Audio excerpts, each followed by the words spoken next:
It is the evening of the 16th of March, 2025, and here we are with the latest of our rolling programs covering the ever expanding disaster of the steady implosion of the US empire. And I am just going to make sure I've muted. There you go. Um, and what we'll be covering tonight is, of course, the US attack on Yemen. Now, it's, of course, the US and British attack on Yemen. And let's not forget the culpability of the Gulf tyrannies in there as well. So we are live currently on Rumble, on Twitch, on X, on YouTube, if you're feeling traditional about it. And of course, we urge you to like and share the stream if you haven't done so already. So I'm just going to put these relevant links into the chat. So be sure to check out our alternative platforms when the inevitable occurs and we get booted off YouTube, which we may do for this stream. Who knows? Maybe we'll get lucky. So, thanks to everybody who's shared the stream so far. Thanks to everybody who is tuned in so far. Again, subscribe to the YouTube channel, Rumble channel, and on Twitch and Locals and X as well. So, let's see now. Where are we? Yes, we are looking at just over 100 of you watching so far. So let's get into the mix on this one then. So we will begin with some greetings in the chat. So hello to Alexander Lukter, hello to Abtin, hello to David King, hello to Goran Redbeard, hello to Jay, hello to Almir in the once and future Socialist Republic of Slovenia, Yugoslavia, hello to Tracy Wilkinson, Caustic Grip, Comrade Ian Foster, and Chris Casseroles, Irish Partisan, and T.G. Wilson. We are talking tonight about the attack on Yemen launched by US imperialism just the other night. And the question has to be asked, of course, well, why? Why have they done this? And there are many reasons. What I want to do tonight is to dispel a few myths that have, again, unfortunately, vomited themselves up again due to the latest act of aggression against Yemen. The most persistent and foolish of which is that, this does not serve US interests, that the US is acting against its own interests and acting in the interests of Israel in attacking Yemen. This is, quite frankly, a completely foolish notion that is utterly divorced from reality and serves only to perpetuate the mythology of the crumbling and bumbling empire. The poor old United States government, it just gets tricked into things. It just gets tricked by that wicked old Netanyahu, or the wicked old Keir Starmer. Just keeps falling into these wars and doesn't mean to do it, always acting against its own interests. Now, if you believe that one, you also probably believe that Donald Trump was the peace candidate, or maybe you believe that Kamala Harris would have overseen a lasting peace in Gaza. Equal parts of those are complete mythology. And if you believe either of them, I would advise that you seek immediate medical attention for a fit of profound hallucinations. Now, the reality of this is, of course, that the US is attacking Yemen for resuming their blockade activities in the Red Sea directed against the Zionist state. That is the reason why this latest attack has occurred. But we need to dive into the history of the last 15 years to discover what it is that the US and the British in particular have been doing to Yemen, or trying to do to it, for over the entirety of the last decade and a half. And the entirety of the last decade and a half has seen a relentless campaign against the Yemenis, especially against Ansarullah, who emerged initially. They were called the Houthis, named after the name of their founder, but they rapidly emerged as a nationalist movement, which was uh, delivering upon the task of liberating Yemen from neo-colonial domination. So that's why Ansar Allah emerged, and that's why they've been the target of the US and the British imperialists for over a decade. And for most of that decade, a bombing campaign and a very unsuccessful ground war was waged against Ansar Allah by the British and Americans via the medium of the Saudi state. The Saudis, of course, not particularly good fighters. They prefer bombing things from high altitude and running away. The army that they sent into Yemen kept getting beaten and destroyed, and so they kept up a bombing campaign and a blockade for over 10 years. And this caused a lot of human misery, suffering on behalf of the Yemeni people. But the Yemeni masses remain organized solidly behind Ansar Allah, behind the government of national liberation that is run out of free Yemen, because there's freed elements of Yemen, and there's the Hadi regime, which is run by the Saudis, which claims sovereignty or claims rule over the Saudi-controlled areas. Most of the population now lives in the areas controlled by the government of Ansar Allah. Now, the blockade that the Ansar Allah, or I should say Yemeni national government, put up in the Red Sea, played a huge role in bringing the port of Eilat to bankruptcy and pitching the Israeli economy into freefall. And that is why the US is desperate to have this blockade lifted, because they are in the process of trying to stabilize the Israeli state, which is now very unstable. The war itself, the murderous war unleashed by not just Netanyahu, but the Israeli government at the behest, it must be said, of the US, who are as keen on the war as the Israelis themselves. This war, though, did not lead to lasting successes. It led to a lot of death and destruction. They decapitated the Gaza leadership of Hamas. They also decapitated the leadership of Hezbollah, and it didn't work. For all the killing and all the destruction in Gaza and Lebanon, the Israelis were not able to hold much ground at all. Their army became bogged down. For all the war crimes and horrors that it indulged in and that it committed, they were unable to win, either in Gaza or in Lebanon. The only win they were able to get was when the Syrian government completely collapsed, imploded, of which more later. And then they were able to race into Syria and grab land there with no resistance. That was their only win. When they came to it for the fighting on the ground, they couldn't beat Hamas and they couldn't beat Hezbollah, which is why I've always said that the Israelis can come up with all the plans that they want to. They can come up with these plans about how they're going to march over the entirety of West Asia, establish Eretz Israel, and they're going to, this is building castles in the sky stuff that from the likes of the Kurdish Peter Griffin, known as Itmar Ben-Gvir, and the psychotic accountant known as Bezalel Smotrich, and Netanyahu himself. They can say all these things. They can publish maps. They can rant and rave about them on Israeli TV channels, but they haven't been able to do any of them. They still can't.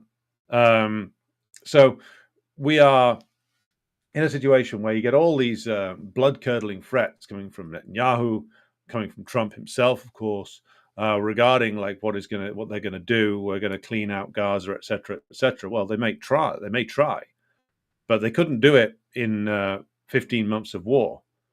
And the presence of Trump in the White House doesn't make all that much difference. The Israelis already had carte blanche for 15 months to do whatever it was they wanted.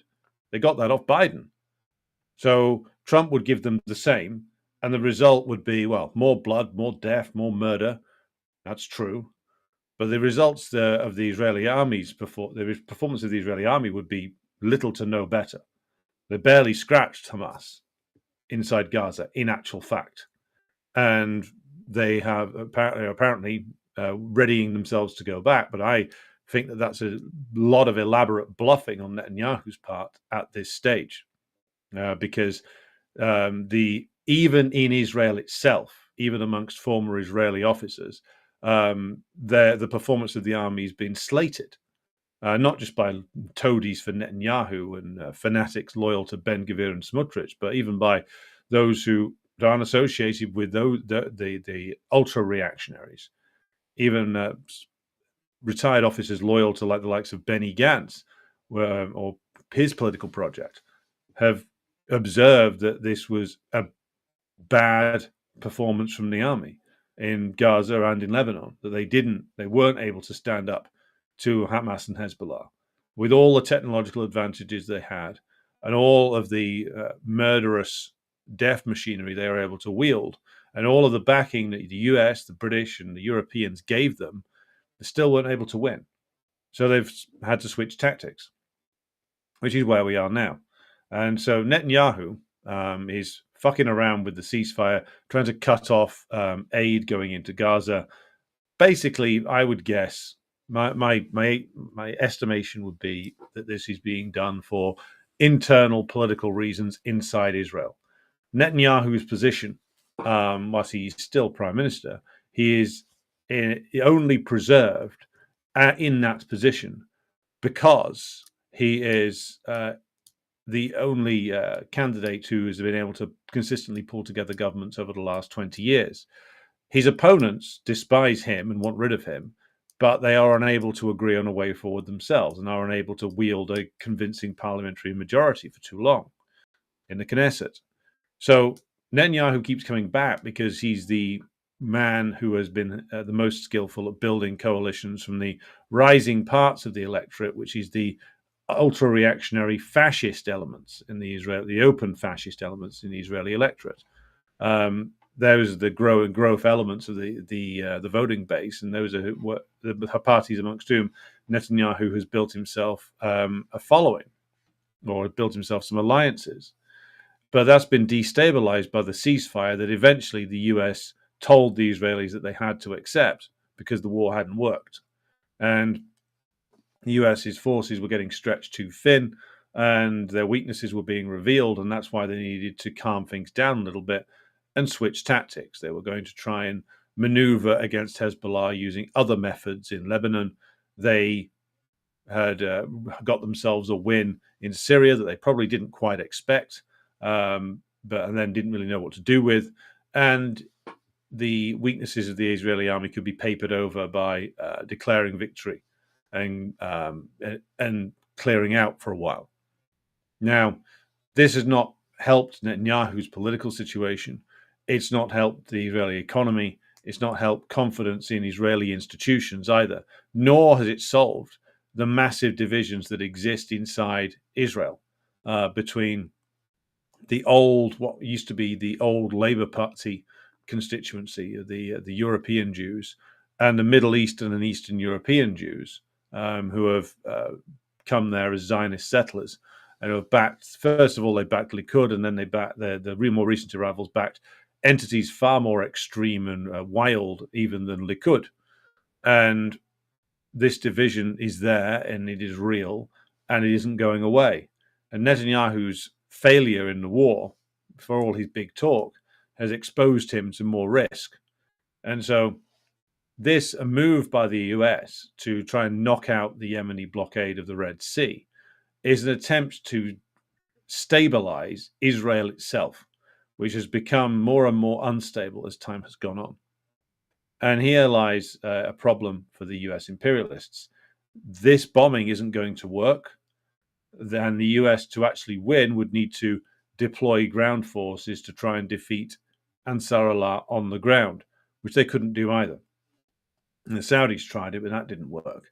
You see Eric Prince going around suggesting that he could organize some sort of private mercenary operation to go in against Ansar Allah because Colonel David Sterling, the founder of the SAS and a colonialist and mercenary, did one in the 1960s. What Prince doesn't mention is that those raids into Yemen were meant to save the British occupation of Yemen, and that didn't save the British occupation of Yemen. It might have won a tactical victory for a little while, but the independence of what was the two Yemeni states continued, and an attack by some mercenary force consisting of ex-US and British and other special forces teams, combined with a naval blockade to try and choke off all trade with Yemen, would create a large political problem for the US imperialists at home due to increasing domestic opposition, but also it would not be guaranteed to succeed.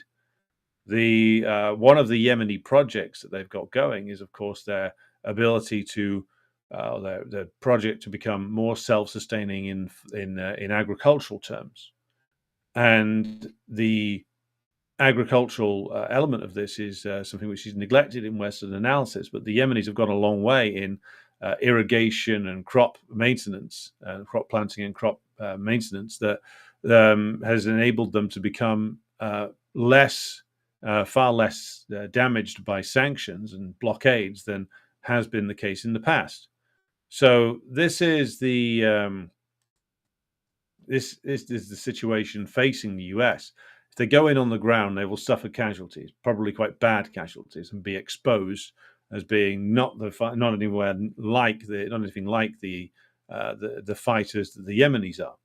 So they don't want to do that. They prefer that Yemen just quit, but Yemen won't quit, which is why they're sort of stuck in this perpetual cycle of bombings, with the Yemenis now becoming increasingly confident and taking shots at the US aircraft carriers.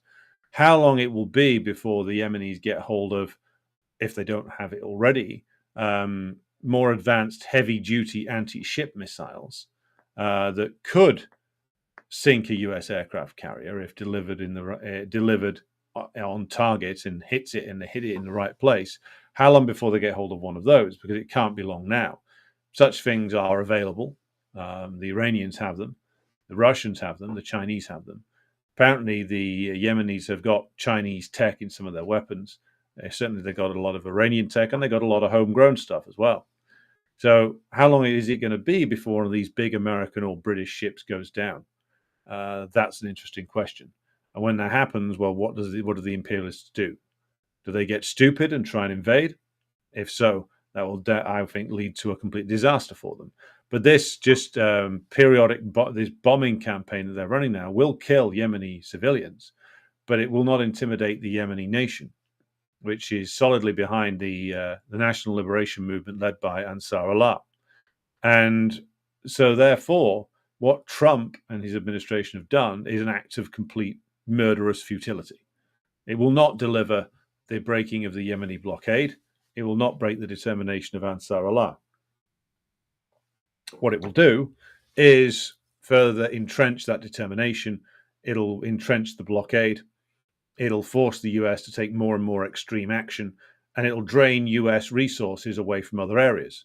Now, it may be used by some in the US to argue that they should launch an attack on Iran, but I've explained on numerous occasions before why an attack on Iran, whilst it may be appealing to many in the US military and intelligence power structures, is not something which the US should be taking lightly at all. It would be I think, not just difficult, I think it would end in a disaster for the US itself, due to the fact that, of course, Iran has had many, many years to practice, or should we say, to hone their defenses for just the type of war the US would probably launch, which would probably be mostly an air war combined with proxy forces, terrorist operations on the ground, which wouldn't work. Again, like we forget, or it has been forgotten, quite deliberately so, that the Iranians were forced to sign a peace treaty with the Saddam Hussein-led government of Iraq back in the later 1980s, due to the fact the Americans essentially slapped a blockade on Iran. But that's a long time ago. If the US thinks that a blockade and a bombing campaign is going to work now, they've got a very rude awakening coming. Iran, despite sanctions, has developed a very strong military, industrial, technical, and scientific base. over the course of the last 35 years. And what that leads to is the fact that any attack that the US tries to wage against Iran will be met with a overwhelming response against the US's own forces and their proxies in the region. So that's a very, very tough nut to crack, and that will be Trump biting off way more than his false teeth could possibly chew. So again, the US is in a very, very awkward situation. If it does nothing, then the Israeli regime risks disintegrating. If it tries to wage war in Yemen or Iran, it opens itself up to a greater and greater risk. And so they are doing what they did under Biden, which is try to appear to be doing something, whilst actually not doing very much that's effective at all, because there's no way forward for them here. Now, let's just address the question of, like, is this in the US interest or not? Because I've seen a lot of people including people who should know a lot better, talking about how this isn't in the US's interest. First of all, there are no national interests, not really, not in imperialist countries. Now, if you're in a subjugated country, a neo-colonial country, then it can be argued that there's a national interest, perhaps expressed by a national bourgeois that is trying to free the country, or is part of a movement to free the country from the neo-colonial regime. Now, you could argue that in a neo-colony. Can't argue it in the West. There is no such thing as a national interest in a country like the United States or Britain. There are only class interests. There is only interests of the ruling class. And so to go around claiming, oh, this is against American interests, well, which Americans are we talking about? Because the American bourgeois have a very clear interest in retaining control and domination over the West Asian region. That's a very clear interest for them. It is a very clear interest for them in terms of the subjugation of the West Asian nations. So when I said, when the war on Gaza was going on, when the war on Yemen was going on, that this was not something that was against the interests of the ruling class in the United States, it's something which is in their interests. It is in their interest to destroy any and all obstacles to their domination of West Asia. And that includes, of course, attacks on Hezbollah, attacks on Ansar Allah, attacks on Hamas, attacks previously on the prior Syrian government led by Bashar al-Assad, attacks on Iran. Anywhere that resists US imperialism, even in the slightest manner, is, of course, immediately targeted. And this is all in the interest of the US ruling class. Now, the justification is, oh, well, we are defending ourselves and our ally Israel. Now, what they're defending is, of course, is Israel's role in West Asia. And Israel's role in West Asia is the same as it has always been, that of the advanced guard and the most violent militaristic elements of the US imperial forces are contained within the Israeli regime.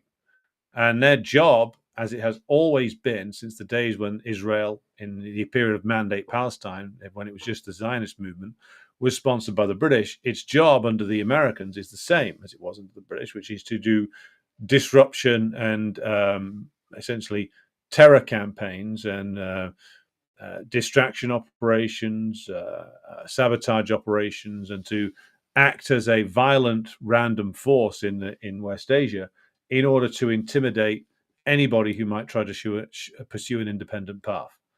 Anybody who tries to pursue an independent path will doubtless be subject to all kinds of terrorist operations and ultimately a military operation waged by the Israelis. Israel's job is to be a permanent agent of destabilization in the region. And it's still performing that role, just about. And so therefore it will be preserved. And it has to be, and they don't want its economy to collapse, because that might lead to a state collapse, and that would be a disaster for the US presence in the region. So you get all these people, again, some of whom should know better, arguing that, oh, Israel is the tail that wags the US dog. This is pathetic nonsense. It really is. It is in the US's interest to defeat national liberation movements. Israel is the chosen tool to do it. but it is very much in the interest of Britain, the United States, France, Germany, and the other G7 imperialist nations to destroy any movement towards sovereignty in West Asia, including, of course, that waged by Ansar Allah in Yemen. So this nonsense that, oh well, it's the Israelis that are making them do it. This is a lie. Quite bluntly, it's a lie. It's a manifest falsehood. And neither is it being done simply because AIPAC moves money around Congress. That's not the reason either. The reason is because Israel's services that it provides to the United States by being this permanently disruptive actor in West Asian relations, that role is very important for the US, and it's very important for them to preserve it, which is why, again, they will go to war to preserve Israel. For now, should the equations change, should we reach the point where the Israeli regime is no longer capable of playing that role, or it's too costly for the US to preserve it, then Netanyahu or whoever runs the show then will find that they are as out of luck as Zelensky. And that will happen eventually, not for a while, not immediately, but it will happen. And this is the truth that does not speak its name in the bourgeois press, and the way in which, of course, this is talked about is all about, Yemenis, terrorists, etc., etc. It's what's never talked about is, of course, the reasons why the US and the British remain on Israel's side, and they'd rather the BBC, ITV, etc. would rather give airtime to wild right-wing, genuine conspiracy theorists, like anti-Jew types, anti-Judaic right-wingers, like Candace Owens. They'd rather have them on than have one of us on who'd go on and talk about why it is that imperialism backs Israel and backs the Zionist movement and will continue to fanatically do so. Why is it that the governments of Rishi Sunak and Keir Starmer have increased the level of repression every year inside Britain in response to the Palestine solidarity movement, a movement which is powered by the anger of ordinary working class people in Britain, rather than by the machinations of the collection of Trotskyites and intellectuals who say that they lead it. It is a movement that's really being pushed forward by the British working class itself, or certain elements of it, rather than something which is controlled from the top down by a group of self-appointed leaders. Just thought I'd point that out. So the way in which we're looking at this now is that what we have to consider is that it is to recap, it is in the interests of US imperialism and British imperialism to destroy any movement or government that acts in solidarity with any other oppressed people in the region and tries to assert sovereignty and independence against US hegemony. So that's one of the reasons they target Yemen and have done for over a decade. Point B, that the Israeli regime still plays a crucial role as a disruptor and a destroyer in West Asia, and for this reason, it is still defended by US imperialism. Point C, US imperialism will continue to try and assert its dominance over West Asia, and it will continue to do so via largely air power and proxy forces. It still doesn't want to get bogged down in a nasty war. And the point about this is one of the reasons why their campaign against Yemen will fail.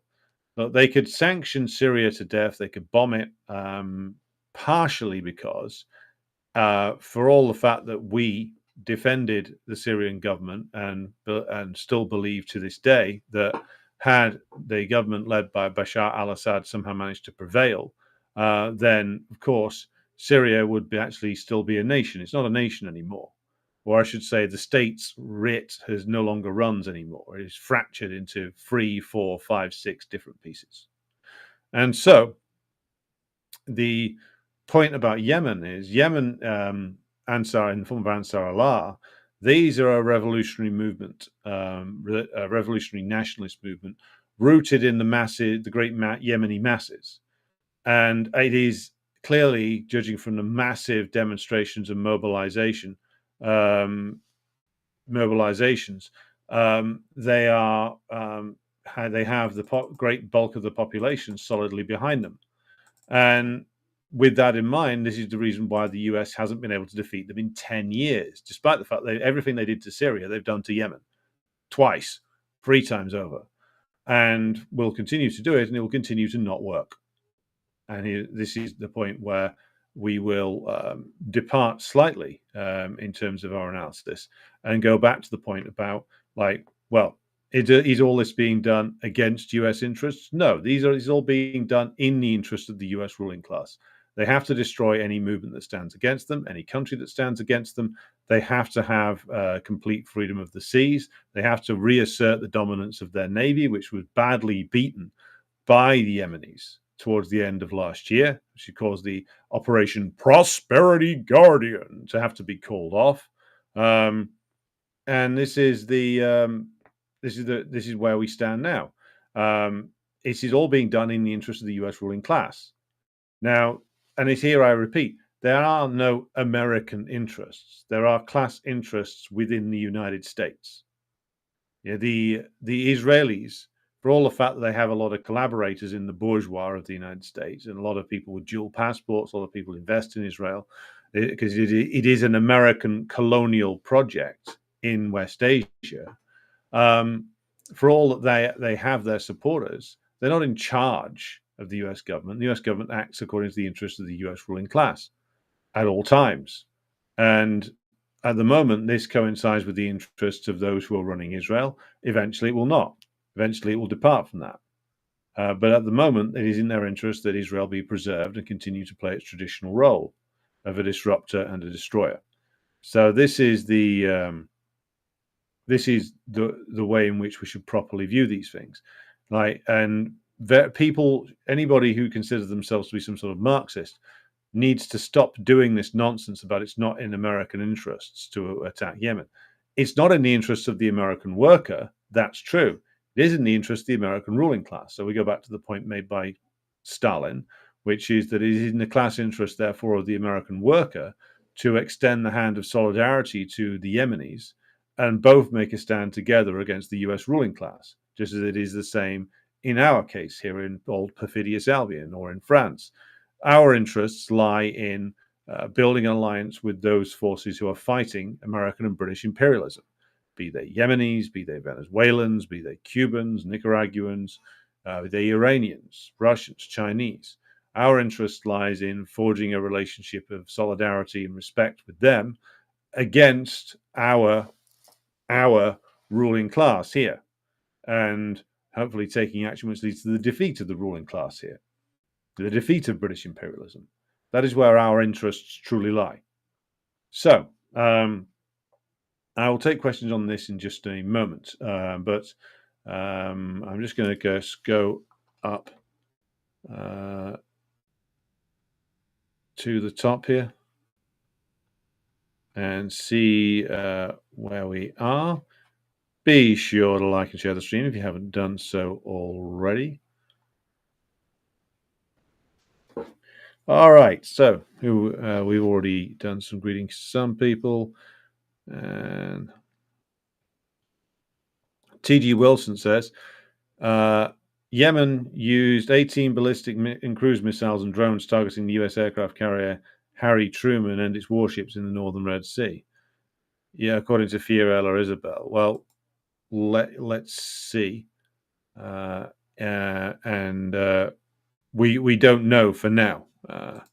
But they've certainly launched attacks on US planes and shipping before, and warships before, and have had a degree of success at striking their targets.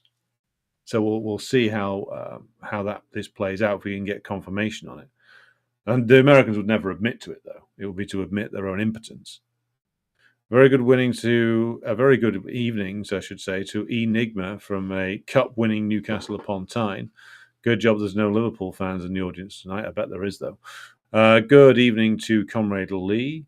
And Lucas says, are you considering a live stream what's happening in Belgrade? Well, I'll do you one better. We'll have a Decline and Fall episode coming up in the middle of this week to look at that. So Hello to Bok Precision, Ac10 Tash 1, Rupert Fellows, Almir, who says we need to talk about interests. We need to differentiate the interests of the American working class by the interests of the ruling class. That's the interests of the ruling class. Very true. Can you comment on the Saudi ruling class's interest in destroying Ansar Allah and why socialism failed in Yemen in the late 80s, early 90s? Very interesting question, Edward. I would need much longer, but the Saudi ruling class's interest lies in dominating the entirety of the Arabian Peninsula. And the Yemenis stand in the way of that. That and the fact that there is a very old border dispute with Yemen that the Saudis are still engaged in. But mostly they did it because they're terribly afraid if the Ansar Allah revolution, revolutionary nationalism of Ansar Allah succeeds, this will provide inspiration for their own downtrodden Shia population to lead some kind of effective revolt. So some of it is domestic in terms of the Saudis. But it's also just them being the loyal servants of US imperialism, which they still are, for all that they've spread their bets a little bit.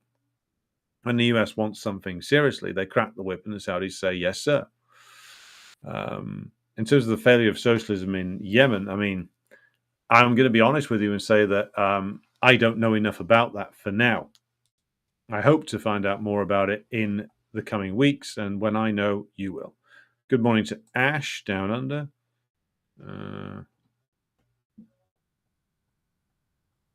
Hello to Wicked Witch of the Southeast. Hello to Caustic Grip.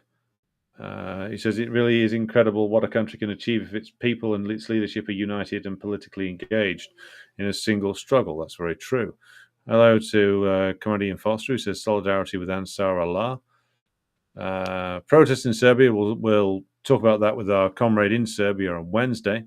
Rupert says Trump is blusterman, the worst superhero in the world.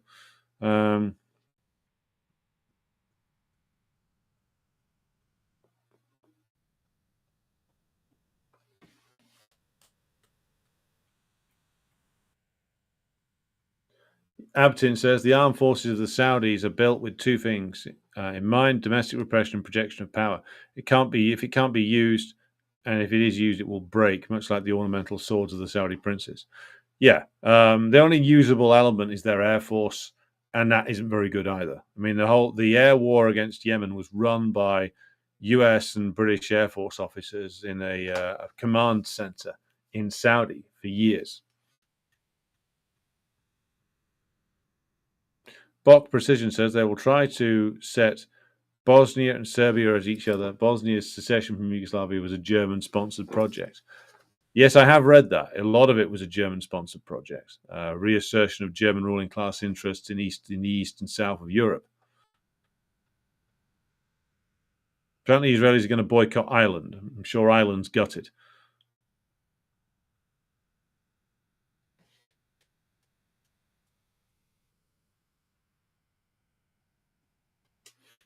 Alexander Lukta said, it is actually astounding to see how hard urban combat is, even with all the modern weapons in Ukraine, seeing how they even basically flattening it from the air like Gaza is not the ultimate solution for that is actually mind-boggling. Very good point.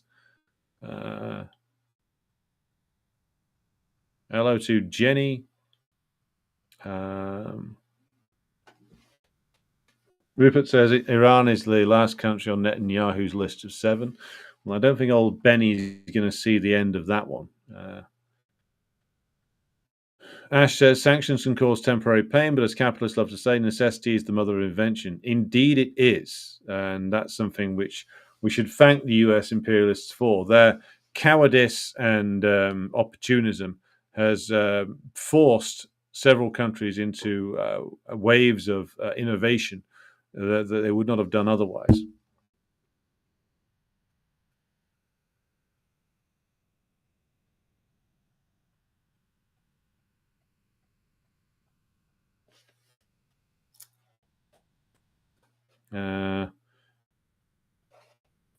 T.G. Wilson says Israel is a degenerate terror state in order to create chaos, sectarianism, and it is 100% in the interest of US imperialism. Very true.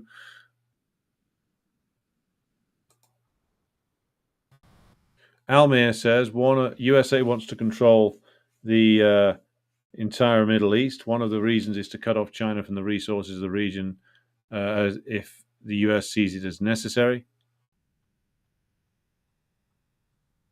Let's just scroll down here.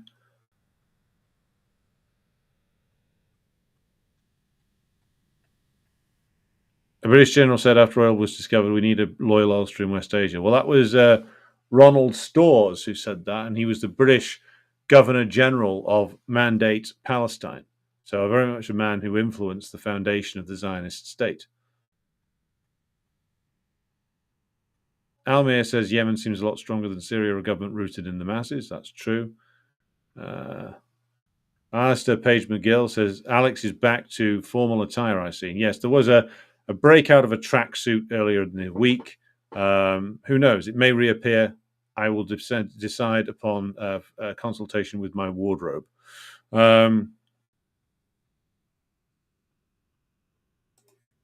T.G. Wilson says the number of ultra-reactionary Jew haters on X is off the charts. One reason anti-Semitism is a key driver of the Zionist project since Herzl. Oh yeah, it's both. They're both promoted.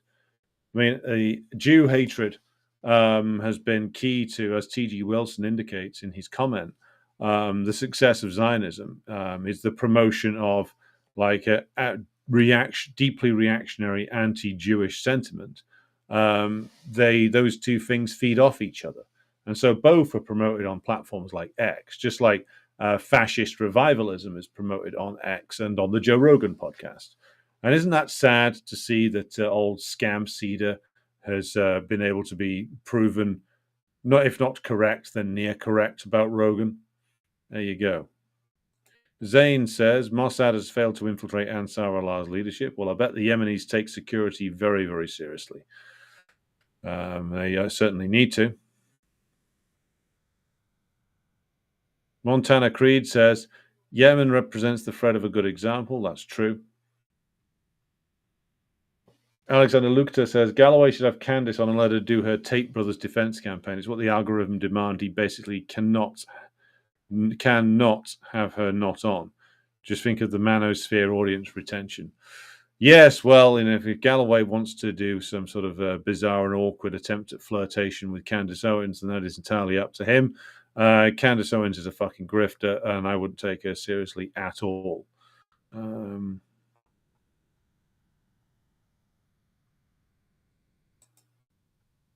Apparently, T.G. Wilson says I look better than the Zionist C-word, Lex Friedman, in the dark suit and tie. Well, that's certainly something which I was going for. Old Lex doesn't have quite my level of gravitas, apparently. Is my post visible? Asks John Ruddy. Yes, it is, John. Good morning to Bob in the vassal state of Australia. Good to have you with us. YouTube is still censoring comments. Well, head on over to Rumble or Locals or Twitch if you are having problems on here. Edward says, can we blame revisionism and Khrushchev-Gorbachev for the collapse of Arab and, as an example, Yemeni socialism? That was part of it. I mean, the general counter-revolutionary wave was part of it as well. I mean, there were problems with Yemeni socialism. I know of a few, but I would need to do more research before commenting confidently on that. But revisionism is a big part of it. Revisionism was a global counter-revolutionary trend from the 50s through to the early 90s that destroyed almost all of the socialist countries all of the socialist countries in Europe, leaving only China, DPRK, Vietnam, Laos, Cuba, and of course later on Venezuela emerged with its own particular revolutionary process. But the people's democracies, Yugoslavia, Albania, and ultimately the USSR itself were all destroyed by revisionism. And when they went down, other countries who were connected to them, like Yemen, disappeared along with them.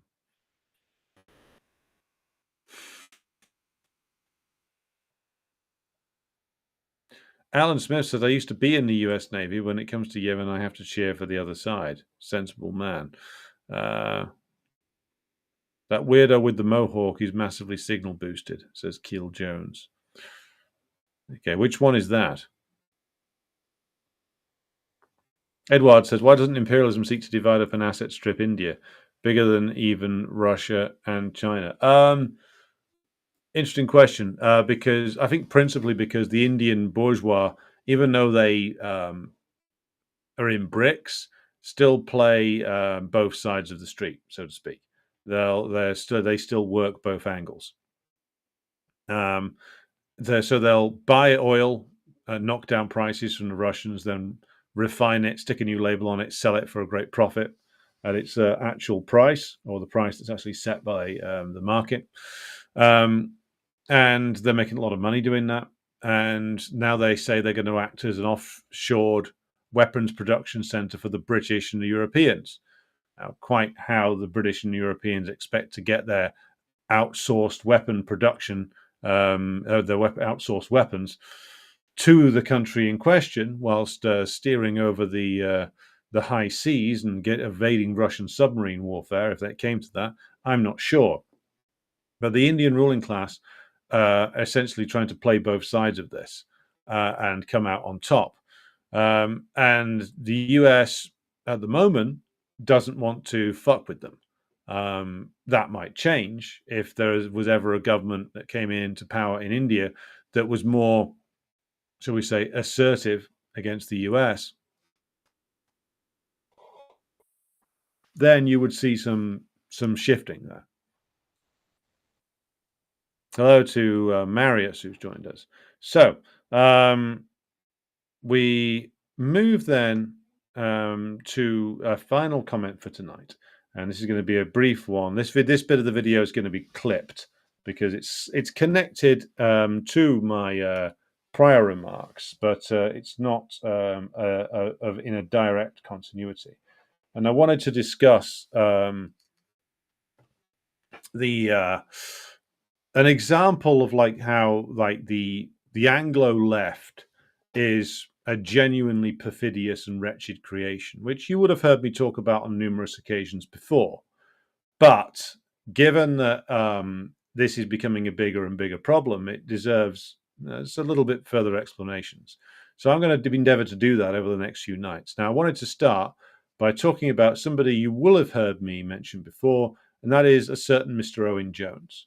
Now, Mr. Owen Jones was born in the same town I was born in, but 2 years later than me, and I've weathered so much better, you know? And the point about mentioning him is I wouldn't bother mentioning this infernal pipsqueak eunuch. But unfortunately, he keeps being put on platforms and he keeps being promoted as a left-wing thought leader or influencer or commentator, whereas in actual fact, the man is an establishment stooge of the worst possible kind. That the kind of stooge which pretends his whole act is that he pretends he's different, that he's oppositional. But in actual fact, what he does is he leads his audience in a merry dance and into following every single bourgeois trend. Now, of course, Owen Jones has got a long history of this. He used to be a Trotskyite. I think he still is. He came out of the international Marxist tendency, which is now rebranded as the Revolutionary Communist Party. I wonder if he still hangs out at the same haunts as his old comrades. But he emerged around about 15 years ago as part of the sort of new generation of left media figures. So it's him, Aaron Bastani, Laurie Penny, if anybody remembers her. I certainly don't, or barely do. Ash Sarkar being another one, various others who were they all were propelled forward at the time of the student occupation movement 14 years ago now. And Jones sort of rode this wave and put himself about at the Guardian as like I'm just a working class bloke, me, act, pretending to be in opposition to government cutbacks, pretending to be a big time radical, getting stuck on every single platform of a TUC organized event over the course of the 7 or 8 years from 2010 to almost the end of the decade. And he was always put on these platforms about the fact that he'd done nothing. He was being brought on there to talk about something or another. At one point, I was in a seminar with him in Manchester where he was going to be talking about housing. And it was clear as soon as he opened his mouth, he had not the slightest idea of the subject upon which he spoke. So even me back then, because I was still in a Trotskyite party myself, I got up and said, well, there needs to be a mass nationwide program of council house building. And unless we're prepared to do that and burst the house price bubble and accept the consequences then of doing that, then we're going to be fiddling whilst Rome burns, essentially. And Owen looked horrified. Maybe he has some rental properties that he doesn't want to put at risk. But the point is that this moron, this opportunist, this hack, this eunuch is held up as some sort of fort leader, whereas in actual fact he barely has two forts to rub together. And my point about him backing up every bourgeois narrative going is that, of course, Jones, being a social democrat, is an anti-communist. He has, of course, repeatedly denounced all of the actually existing socialist countries, including Cuba. He's called for the removal of socialism in Cuba and the ushering in of sort of a Gorbachevite period, which would lead to, of course, the destruction of socialism in Cuba. That's what Jones is ultimately in favor of, though he pretends that he's not. One of the slippery things that he does, which is a trick he learned from the Trotskyites, which is that he will declare that, for instance, with regard to Cuba, oh, the Castro regime must go. But, the Cubans should keep the benefits of it. This is the old line the Trots used to use about the USSR and the people's democracies in Yugoslavia. Oh, the regime must go. But, I want to see the nice bits preserved. Again, it's the Trotsky line about the USSR. Whereas in reality, if the Trotsky line did come to fruition, it was put into place by Gorbachev. And look at the results. It's the same slippery game that Owen Jones plays with regard to Syria, where he was screaming for the destruction of the Assad regime for years, and now it's happened, and now roving gangs of counter-revolutionary sectarian murderers executing people by the thousands. Jones says, oh my God, I didn't want this. Well, who do you think was leading the Syrian counter-revolution, Owen? Who do you think HTS/Al-Qaeda/ISIS work for? Who did you think was leading that march on Damascus? The answer? Well, it was the servants of British and US imperialism, which, of course, Owen Jones never wants to talk about. Now, nominally, he's opposed to Israel. He is opposed to the Zionist war on Gaza. But in actual fact, he's been doing the Israeli regime's dirty work in the media for years now, building up the anti-Semitism lies against the supporters of Jeremy Corbyn, declaring that the Labour Party under Corbyn had a huge anti-Semitism problem, whereas in actual fact, most of the charges, it was demonstrated later, were grotesquely overinflated or just straight up manufactured, leading to the expulsion of thousands of people who were Corbyn's own supporters in a project that Jones nominally said he supported. So at each stage, Jones does two things. Tacks to the left to try and pretend that he's on the side of the radicals, but in reality makes tap dances to the right to make sure that he's solidly in the same column as ruling class interests, calling for the destruction of the Syrian government led by President Assad. He he screams and shouts about justice for Palestine, but backs up the intelligence operations of the Israeli government and their British allies in suppressing anti-Zionist speech inside the Labour Party and the wider Labour movement. And that added to this, of course, as I said earlier, the man is a rabid anti-communist. Now, further to this, of course, Owen Jones has earned, justifiably so, the ire of other groups, particularly those who have been taking a stand against gender ideology, and see my previous video on this if you haven't done so already. Jones is also an enthusiastic proponent of gender ideology. In fact, that's for him, it's a risk-free thing. It was until recently, because it enabled him to seem oh so radical whilst risking no offense to his ruling class sponsors, of course. And of course, he's got involved in the attempts at online cancellations of various different, what are referred to as trans exclusionary radical feminists or TERFs. He is engaged in like spiteful Twitter spats with various different people declaring that They can't tell him what a woman is, and therefore, any man who has a random strange thought in his head can become a woman just by desiring it to be the case. And Jones has been a backer of the most radical ends of the gender ideology movement. Again, a movement that is backed by and funded by the ruling class, including by the likes of Warren Buffett himself, who invested heavily in drugs like puberty blockers. So Jones has been all in on this. He's been all in on summoning up online pile-ons against, well, mostly women, it must be said. In fact, it seems that Jones has a real problem with women. And that isn't just because Jones himself is a homosexual. It is because there's plenty of gay men out there who don't have problems with women. Jones does, quite clearly, and clearly does not like being contradicted by women. In his defense, he summoned up the great excuse that he can't be a woman hater because his mum says he's not, which is an excuse so lame it would belong on a badly forged schoolboy's note about why his homework had been eaten. I didn't do it. My mum said I didn't. I didn't forget it. My mum says in this note I've got here, teacher, that I'm a very good boy and would never do something like that. It's bizarre. And thankfully now he is finally getting denounced. He's getting denounced by anti-Zionists and anti-imperialists. He's getting denounced by various different feminist groups for his associations with gender ideology.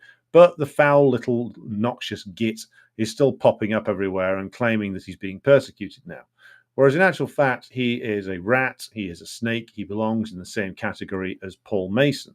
The job of a Trotskyite, Jones is a Trotskyite, is to tap dance around and to fool enough people that he's some sort of radical, but then lead them back in the direction of supporting the line of the ruling class, be it over Israel, be it over anti-communism, be it that he is rabidly promoting gender ideology. These are all ruling class interests that Jones promotes.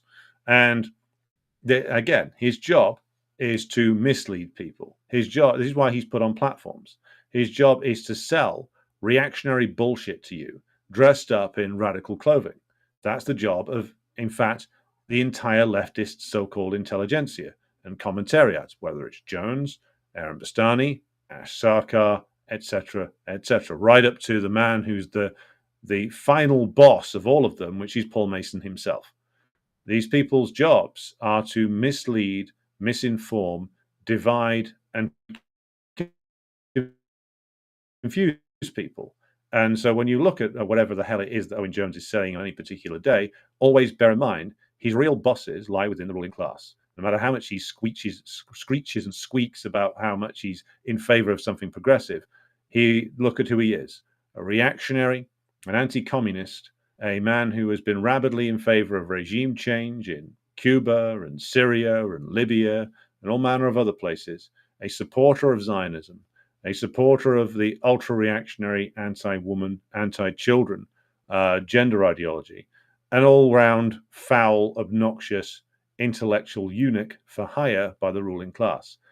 He is absolutely typical of the Western leftist intelligentsia. So just stay away from Owen Jones, everybody.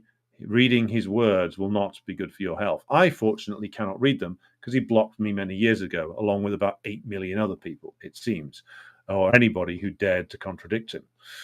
Fortunately, now more people are onto him, but we will have to keep issuing these reminders to people because, again, his friends in the TUC will keep sticking him on platforms.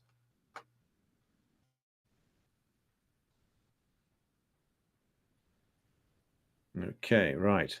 Just go. This Alistair Page McGill says that makes me want to bully Owen Jones. Fair enough.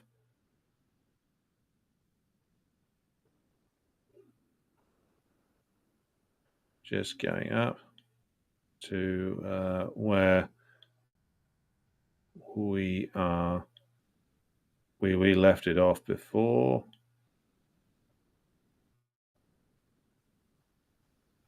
Okay.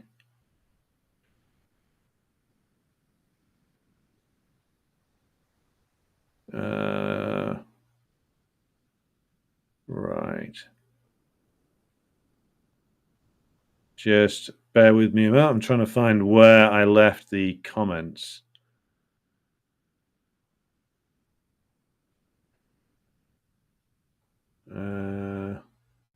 Right.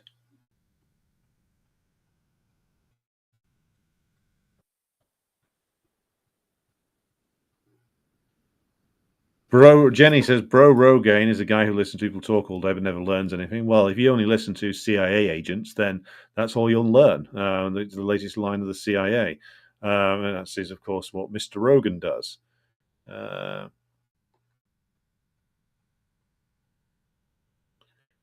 Alan Smith says Joe Rogan has a jellyfish brain. That's true.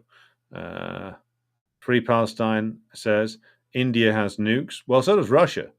So does China, but that doesn't stop the US fucking with them because they're not going to try and openly invade either country.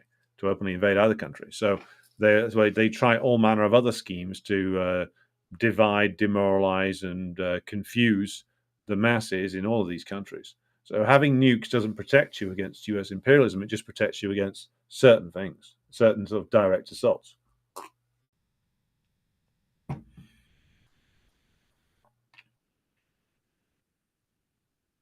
Almir says the Economist and other trash journals are pushing the narrative of India being the new superpower and growing faster than China. Well, that's their wish. It shows the game that's being played with regard to India and the game that's being played by the Indian ruling class, who are seeking to sort of play every side of this particular equation. Marius says India has divided loyalties to the multipolar project at best. Yes, that's true.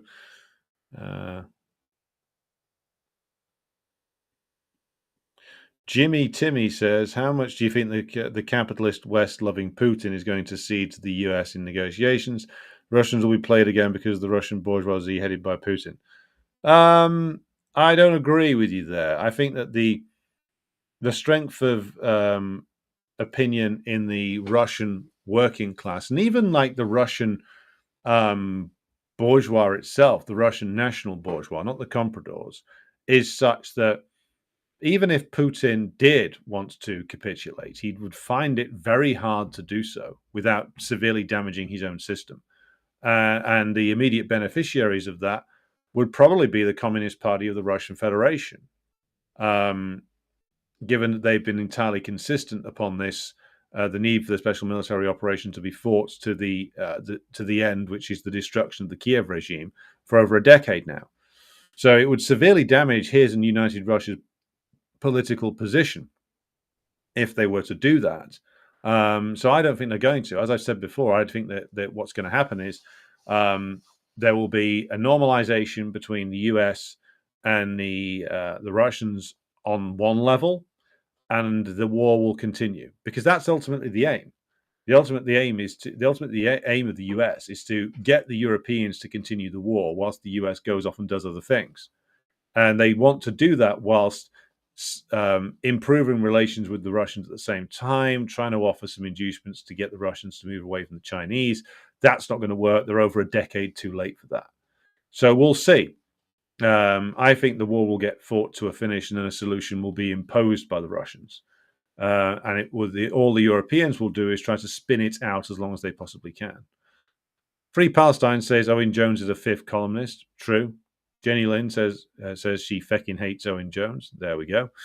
What is Jones not terrible at? Banking his checks, to answer Caustic Grip's statement. Jimmy says France and Britain already want to send troops to Odessa, Kiev, and Lvov, apparently. Well, let them wish away. The US won't back them. The Russians won't let them in.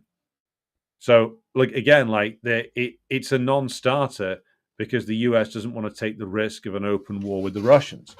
So what are the Brits and the French going to do? They can't impose that with their own forces. They don't have the manpower for it. They don't have the tech base for it. They don't have the production capacity to fight a war with the Russians. It's not going to work. So Macron and Starmer can fantasize away all they like. They can have conferences. Generals can get together and play Risk, but it's not going to do jack shit. Because again, the only way these so-called peacekeepers enter Ukraine is if the Russians allow it. And the Russians won't allow the French or the British in there because that will remove the entire point of the war, and that will be too damaging for the Russian government to do. So, again, won't happen. And again, it's just bluffing and bullshitting by Starmer and Macron.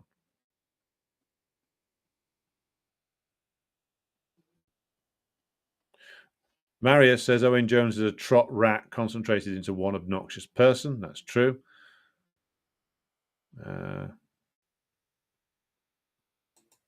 Can't believe that powder puff had the nerve to go after Kevoka Malsian on Syria. Absolutely shameless. Well, I wouldn't be surprised. I mean, Owen Jones just follows the memos he gets from Paul Mason, I suspect. Jones has reheated Johann Hari. Remember him? Just about. He was the guy that plagiarized and made up a load of stuff, wasn't he? Alan Smith says, I didn't realize Owen Jones was a snake until I learned he called Jeremy Corbyn an anti-Semite. Even as a random American, I knew that was BS. He had no excuse. His excuse was he likes money. He likes money from The Guardian. That's why he does everything. I'm not going to read John Ruddy's comment there because I could get sued. But who knows, John? Maybe you're right, maybe you're wrong. But it's a possibility we can't ignore.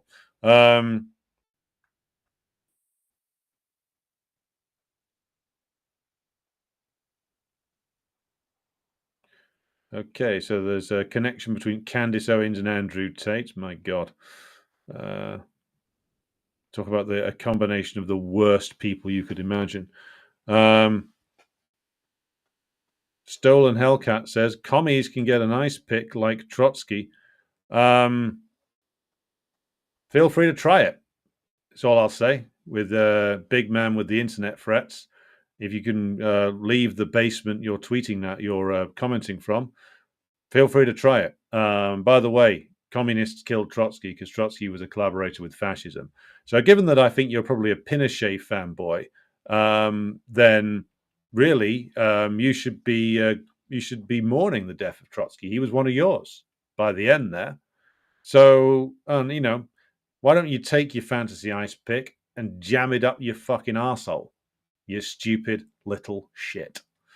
Right. Ian Foster says, Owen Jones loyally serves imperialism, always has. A complete clown. Very true.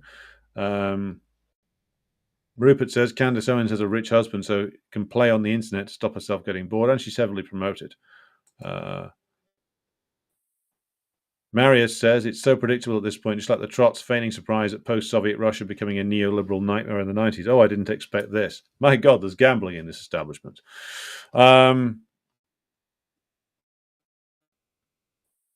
Right. Rupert says, maybe Owen Jones can visit Al-Jilani with Annalena Baerbock next time she visits. Oh, he'd probably go and do a podcast with them. Probably go over there with Alistair Campbell and Rory Stewart. Rupert says, most of the left has problems with chromosomes and haplogroups.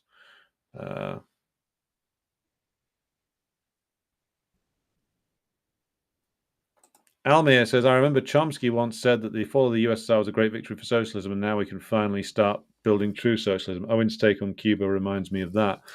Yeah, well, Chomsky is wrong about a number of things, and the fall of the USSR is one of them. Alistair Page McGill says, hating women tracks with gender ideology. Indeed, that's why the most extreme gender ideologues want to replace women with men dressed as them.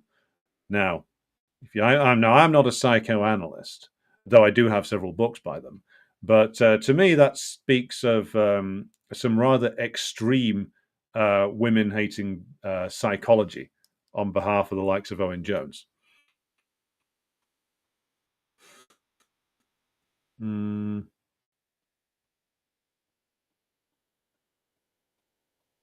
Ash says Owen exposed himself when he called for the removal of Corbyn before the 2017 elections, then scrambled to justify himself. Yeah, you remember him? I remember him interviewing Owen Smith. Remember him? This twat from South Wales, who was the challenger to Corbyn in 2017. Not that Corbyn's any good, but like Jones is when he gets the left wing leader that he's proclaimed that he wanted for so long. he ran a mile from it because, again, too risky. Might upset his nice gig at The Guardian. Might upset whoever his real bosses are. Abton says, Chomsky, I'm sad to say, is the Gandalf of these rats, the anti-communist reformism. Indeed, indeed. Edward says, you should do an episode on the DPRK, a country that proves that Marxism and Leninism can be successfully implemented and guarded. I've done 2 on them. Interviews with Dermot Hudson of the Korean Friendship Association. You can find them on the archive.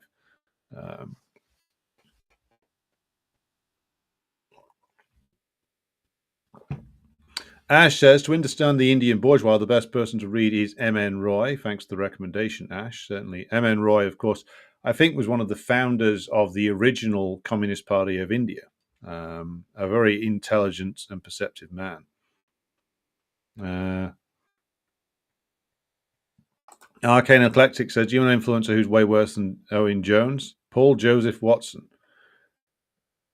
Paul, oh God, yeah. Paul, I was once called a Paul Joseph Watson impersonator, which was very hurtful to me because I am older than him, I think, and have been doing this. I've been doing political work a lot longer than him. Also, like, he's from Yorkshire, and how dare you compare me to somebody from the wrong side of the Pennines? Mon Bio is a 6th columnist, then, indeed, indeed.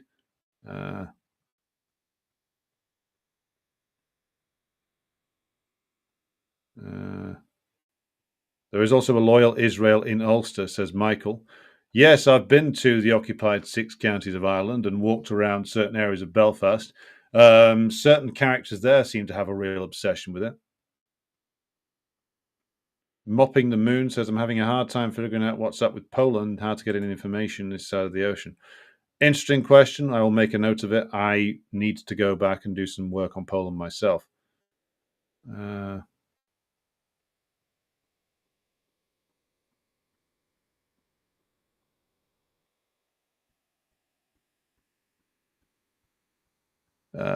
Ash says, Tate is good friends with Candice's husband, George Farmer, whose father is in the House of Lords, so that deep state connection goes deeper. Yep. And all the woman-hating, suspicious men go together.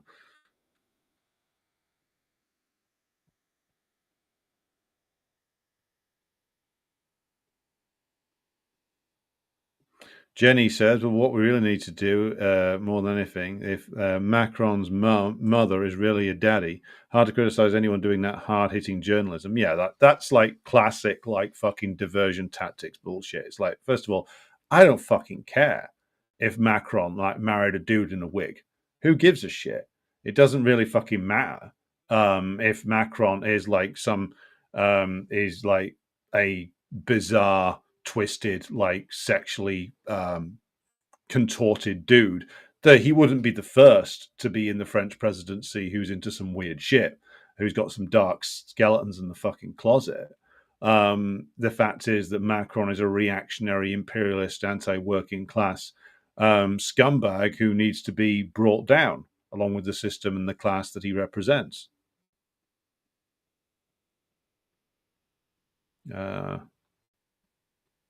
Yes, Macron is a creepy motherfucker. That's true.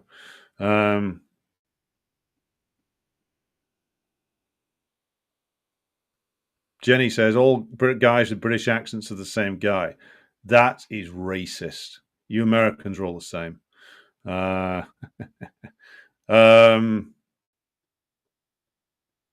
Luxie223 says, you know about Singapore People Action Party and Worker Party from Singapore. Don't know about either of them. We'll look into it. Right. Okay. So this brings us to the closing point of today's program. Thanks, everybody, for tuning in.